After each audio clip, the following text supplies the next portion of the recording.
What up, YouTube? This your boys are Black, and I'm here to bring you another video on RWBY. Last week, I dropped my first video. It wasn't my best work, considering it was my first one, but I actually enjoyed it, and I actually want to continue doing it because it was a lot of fun.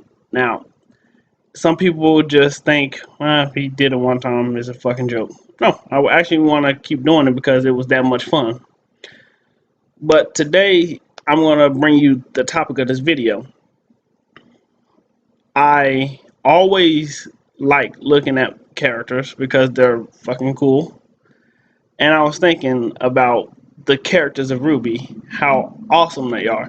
You got the ever kick ass freaking Yang, the lovable Little Red Reaper RWBY, the mysterious and deadly Blake Belladonna,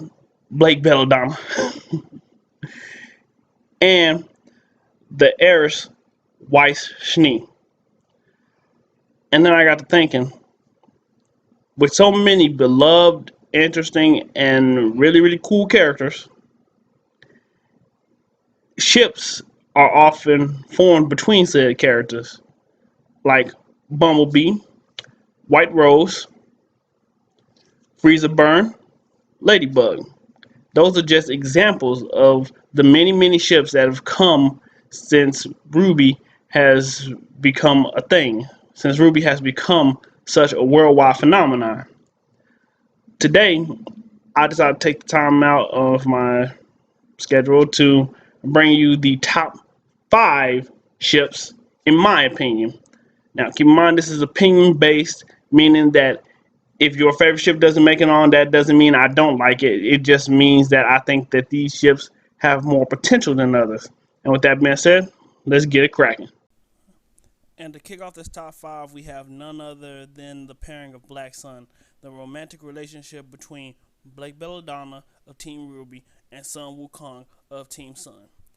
Now, both these two are remarkable characters. Blake, the ever fierce, ever loyal companion to Team RWBY, and then we have Sun, the leader of Team Sun, who will go out of his way to protect his friends. This relationship here, to me, is not the best ship out there. Both characters could do so much better. Whereas you have Sun, who, let's be honest, to me, he's an awesome character. But I think his character is wrong for Blake.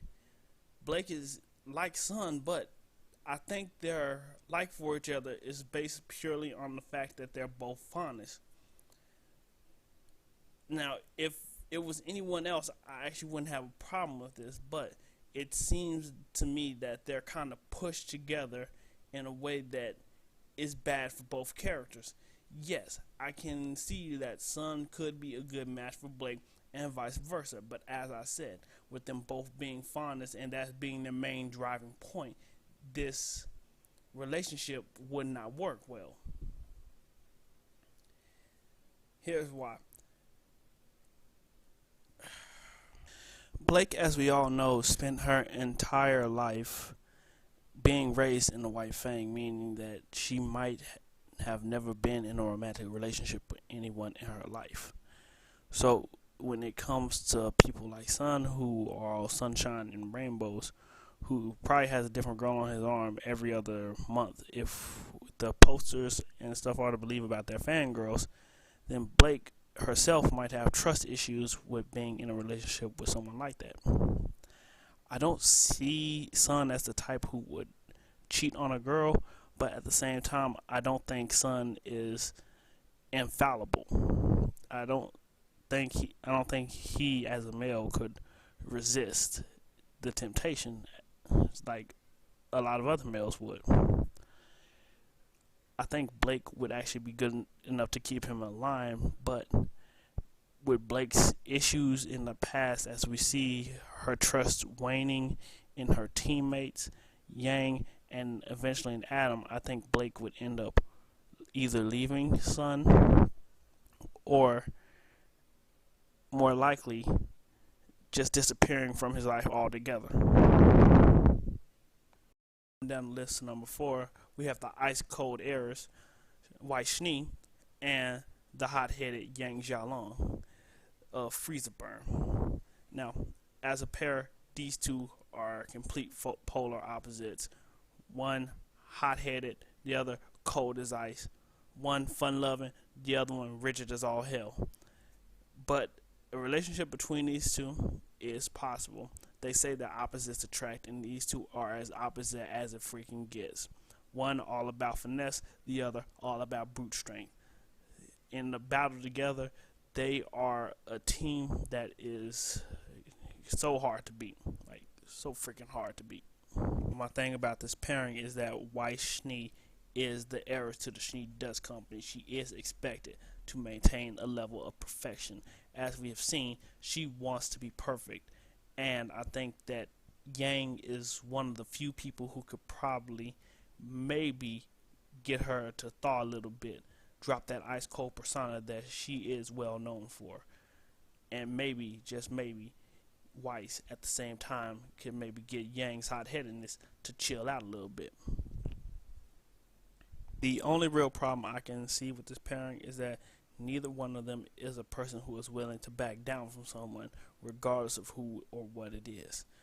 We all know that Yang has never truly backed down from anyone in her life, and any challenge that is in her way, she will step up and meet it head on like the hothead she is. Weiss, yes, she is calm, she is cool, she is collected, but she is also very stubborn. As we have seen, she had a hard time accepting RWBY as her team leader, even after just a day. And if you ask me, that is the premise of someone who will not back down, regardless of what is in her way. Even if it's someone she loves, she will not back down from Yang if Yang tries to get her way. Taking the number 3 spot, we have Ruby Rose, leader of Team RWBY, and Jean Arc, leader of Team Juniper, and the ever-popular Lancer pairing. Now, I'll be completely honest, when I first saw John and RWBY together, my immediate thought was, yep, the de facto love interest of the protagonist. That's exactly what I thought when I saw them together. But I was proven wrong very quickly when they showed Pyrrha and John together. Now, don't get me wrong, I still think John and RWBY can be a thing. In fact, it has more of a chance now that Pyrrha is out the way. Please don't kill me yet. I actually have a legit reason for this one. Jean and RWBY are two people who are kind of the same, but at the same time very, very different. RWBY and John both share the dream of wanting to be great warriors. RWBY also wants to help everyone, whereas John wants to be like the heroes of his family before him.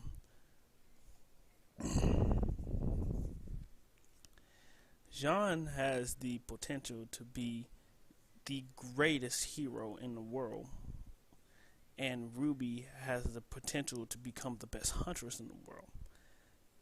That in and of itself makes them a great pair, because when you have a great warrior and a great leader, they mesh so well together. But at the same time, RWBY is one of the only people who has ever encouraged John to move forward. When they first met, they instantly hit it off, despite both of them being so socially awkward. I honestly don't see too much that can stop RWBY and John from being an official pairing later on in the series. The only reservation I have about this pairing is that RWBY is very, very confident, whereas John has little to no confidence. Even with the confidence that he has gained over the course of the series, and the confidence that he has most likely built up since going on his journey with RWBY, Nora, and Ren, I still don't see him being the perfect person for RWBY.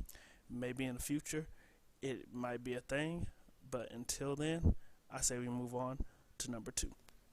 The number 2 spot belongs to Emerald and Mercury Black.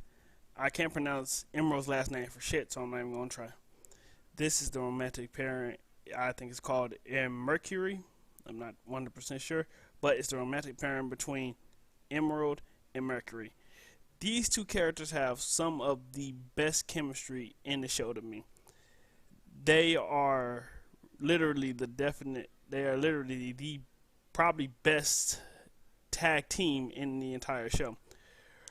Emerald's ability to mess with your mind, Mercury's overall skill, they're they're a monster to deal with together.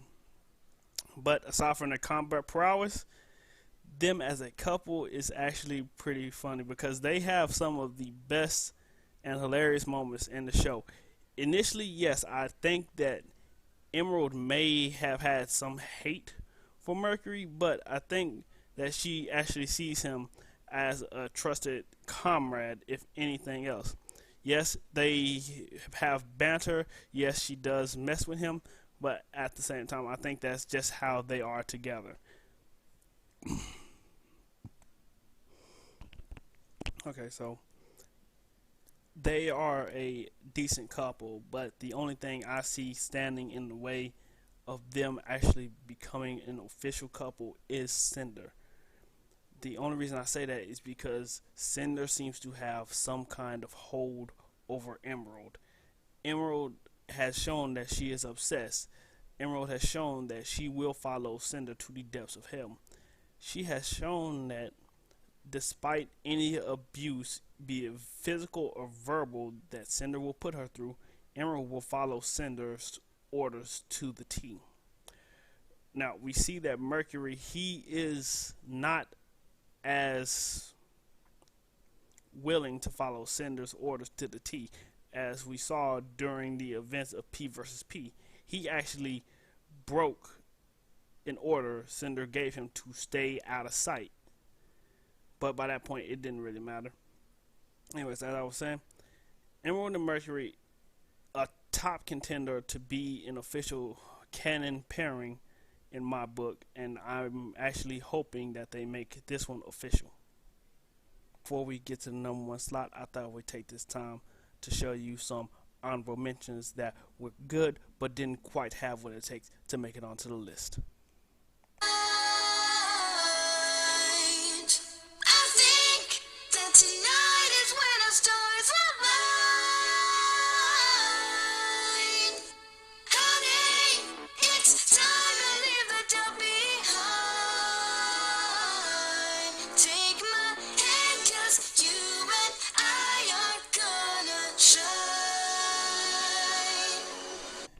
And number one is Ladybug, featuring Ruby Rose and Blake Belladonna.